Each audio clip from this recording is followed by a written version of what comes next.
Hi, my name is Elliott and welcome to my citizen science project. I decided to choose iWire specifically out of all of the given options because I really like the format.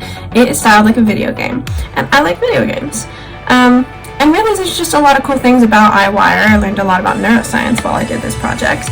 And I thought for my media project it would just be cool to give you a short tour about what it is, what it's about, right?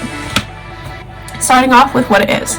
Like I said, it's a game, but specifically it's a game to map the brain.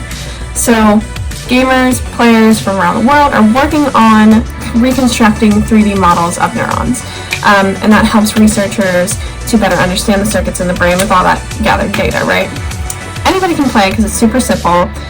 It's just little 3D puzzles, right?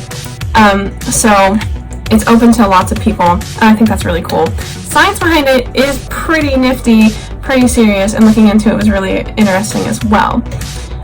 So let's get into that specifically, right? Working on the methods and the science behind iWire. So how it works is the scientists, right, they start with a piece of brain, they have to dye it so that they can see the neurons themselves, right? They dye it with heavy metal, that's cool. And then they solidify it in a block of resin so that they can slice it in slices that are so thin that they're practically two-dimensional. 1/500th of a width of an average hair, kind of thin, like super, super thin. So then they use nanoscale resolution to scan each of those slices and then digitally recreate that block and store it. Once they've stored the block, they use AI to then determine whether each pixel on the screen is membrane or neuron, whether it's a boundary or not. So, and AI works great, but it's not perfect, which is where the people come in. So AI plus people, better results, obviously.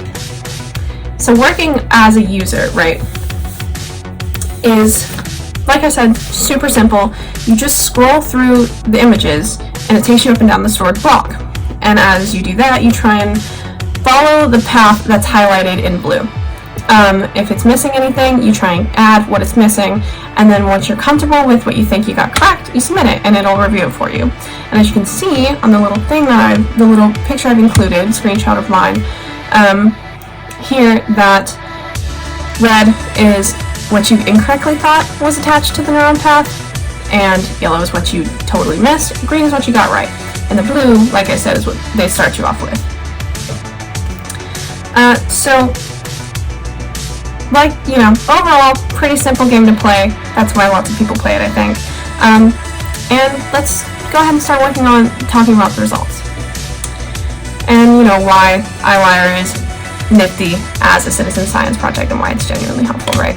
So, here I've included some recent data just this is actually the stats from the semester that we've been, working through this here recently. As you can see, there are loads of people working on this, like tons and tons. Each month, like tens of thousands of cubes are completed, by individuals, and it's pretty cool. All kinds of people from all kinds of countries can do it, right? My results over the semester, I got 269, working 5 hours a week, roughly. And my total points, 6,125. It's really not that great. So speaking of my input as a user, again, I like this game, but I'm not really great at it, not gonna lie. I will spend a long time on a cube thinking I really have it down packed, and then I will realize that I do not, in fact, have it down packed. But I did some good ones, got some bad ones, missed a whole lot, got some perfect. So, all data is good data, right? But anyway, going on to talk about some more important things like that iWire has accomplished specifically. In 2018, right, a whole bunch of the players contributed to reconstructing a whole bunch of ganglion cells and even discovered that 6 new cell types. Pretty cool. They even got to name them later on. So yeah, right, trying to keep it short and sweet. In conclusion, iWire, super, super cool. It's popular, it's effective, it helps researchers gather the data that they need to effectively track these circuits in the brain. And its resources as a company provide the public with all kinds of information that's constantly updating on neuroscience. So there's that return as well. But other than that, I have my references. Most of it's iWire, obviously, and it's blogs and websites. So yeah, if you have any questions, I'll be in class. But other than that, thank you for viewing, and yeah,